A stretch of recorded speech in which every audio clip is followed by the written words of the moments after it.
Hello, hello, ladies and gentlemen. This is your girl Mitzi, and this is Mitzi. Let's think about it. Today, we are thinking about the community of law enforcement.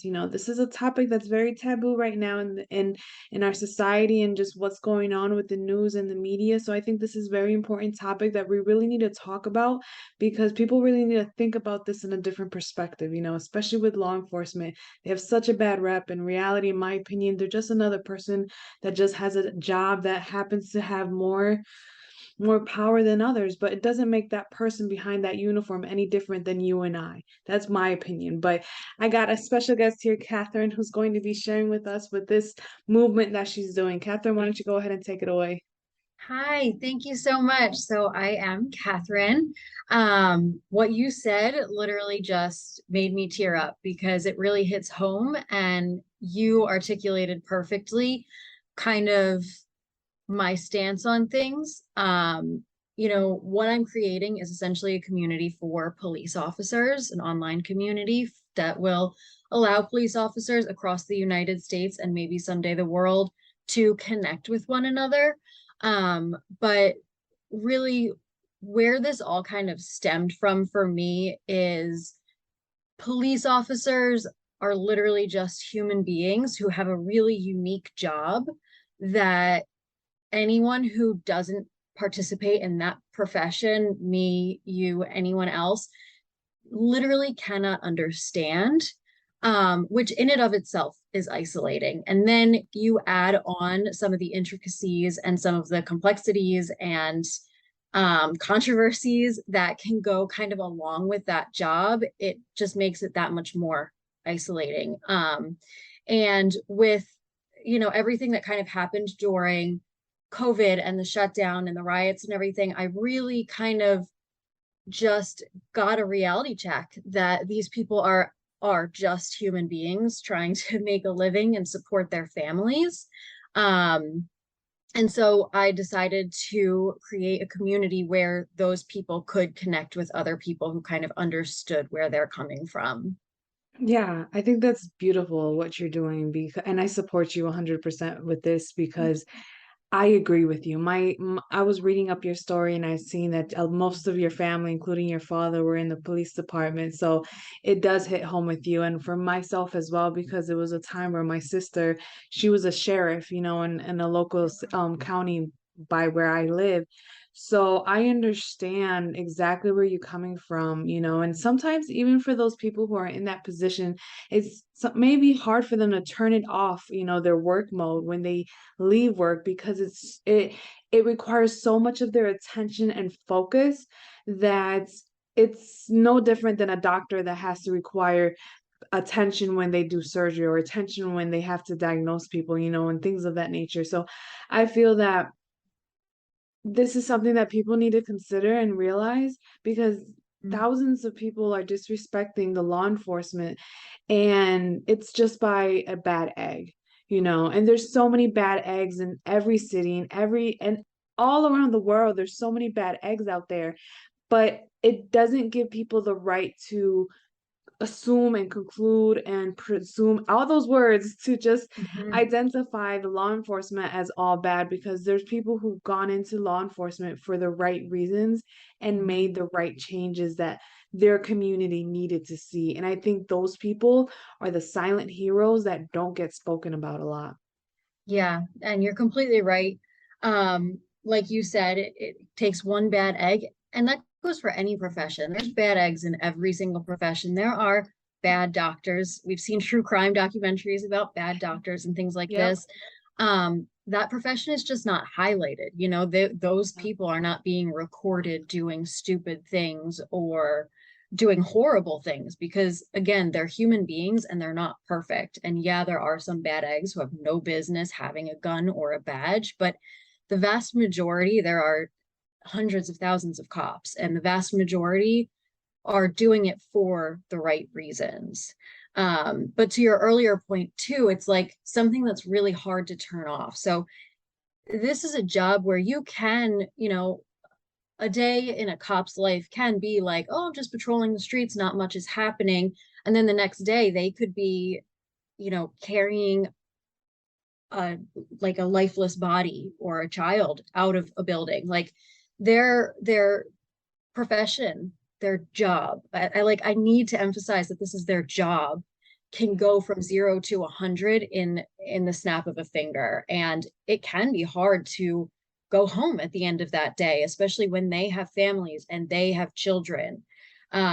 So one of the things that I'm really hoping to accomplish with my community is to bring coping skills and coping mechanisms to these people, and to allow, maybe a more seasoned cop to lend an ear or lend suggestions to Yeah. a rookie cop or what have you, so that it starts this cycle of properly coping with these horrific things that they deal with. Oh, that sounds amazing that that's the direction that you're trying to go to, because I was just going to ask, like, what do you guys offer right now? But that what the direction that you're going to is exactly the direction that cops in that in just people in the law enforcement field, they need to have that outlet, just so Mhm. that they can have a safe space outside of their safe space, and I guess I wanted to ask, how long has this really been going on for? Like, how long have you been, um, like when you started and from now, how long has it been? So I got the idea in 2020, but I didn't really start actioning on it until like mid 2021. Okay. And I've been kind of building it on and off. I'm also planning a wedding right now, so Oh, a lot happening. congratulations. Thank you. So this year has been kind of crazy, but yeah, it's been about a year, I guess, I would say.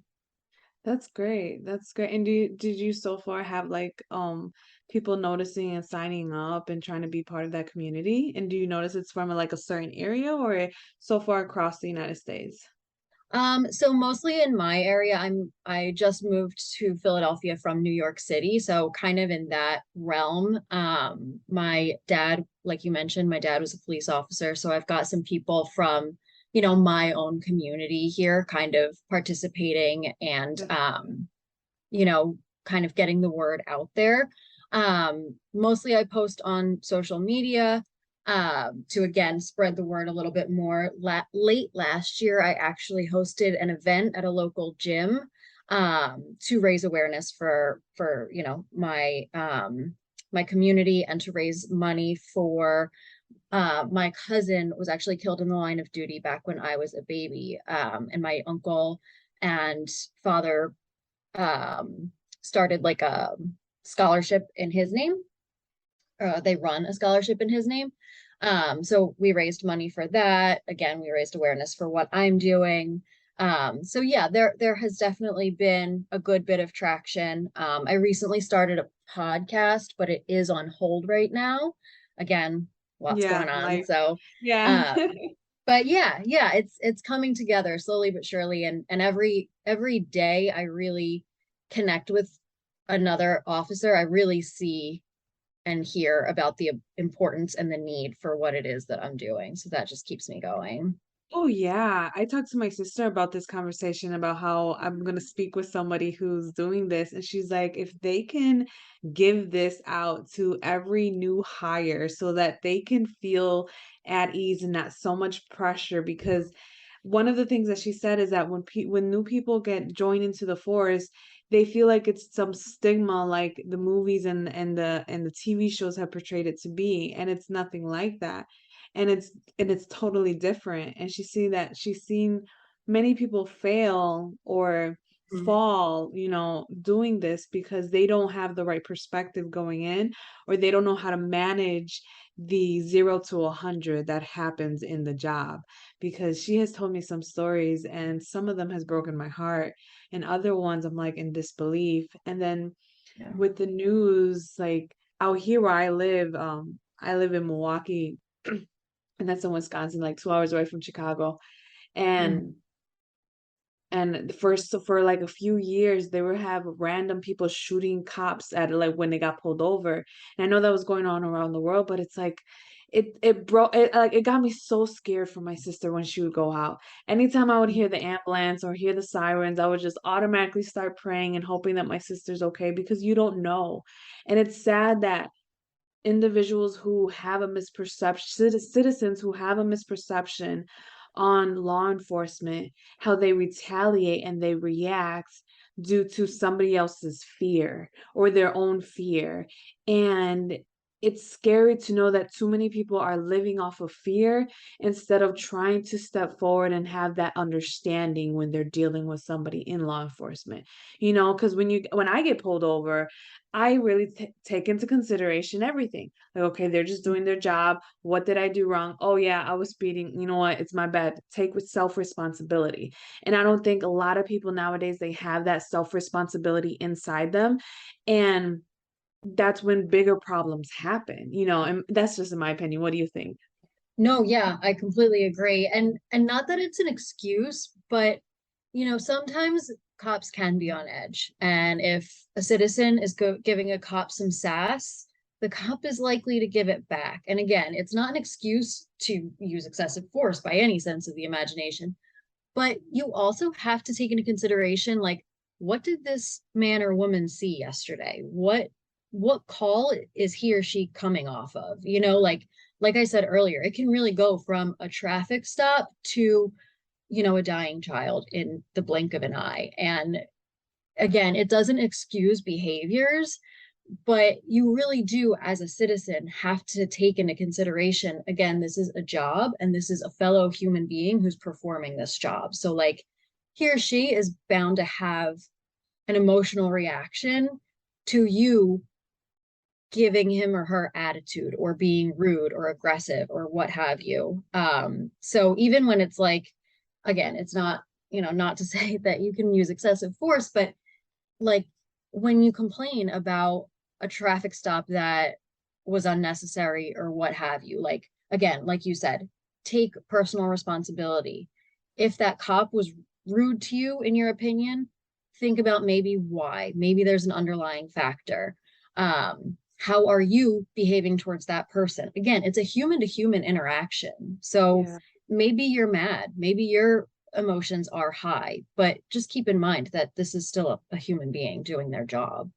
Yeah, exactly. And it's not like those same individuals are not dealing with that personality back when it comes to going to a restaurant or going to a fast food place or going to run an errand or going to a store. If you give anybody else attitude, your end result is going to be attitude back, and it just bothers me that people would say, oh, just a certain industry. It's not just an industry, it's a personality, in my opinion.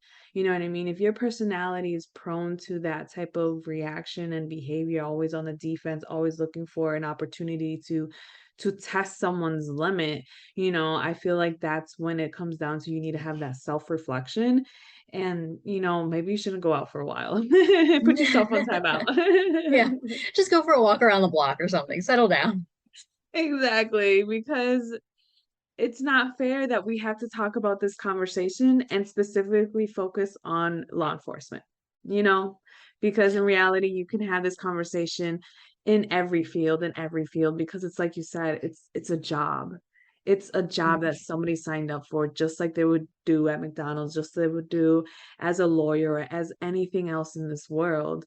And I love this fact that you're trying to do a community and you're trying to give people, this opportunity to talk about what they're going through in a safe environment, that they know that they're not going to get judged by an outsider who doesn't understand the protocols, who doesn't understand the rules and regulations and the coding and all of the police verbiage that gets, scrambled up in society because we have this one perception, but in reality, when you're in the field and you're working the job, it's a totally different situation that you're dealing with, and I hope this goes really far, because this is really needed.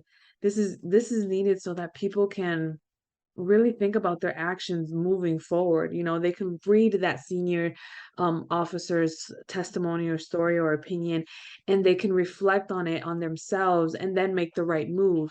And I think if more people think before they act in anything and everything, then our society and the world would actually be a lot better.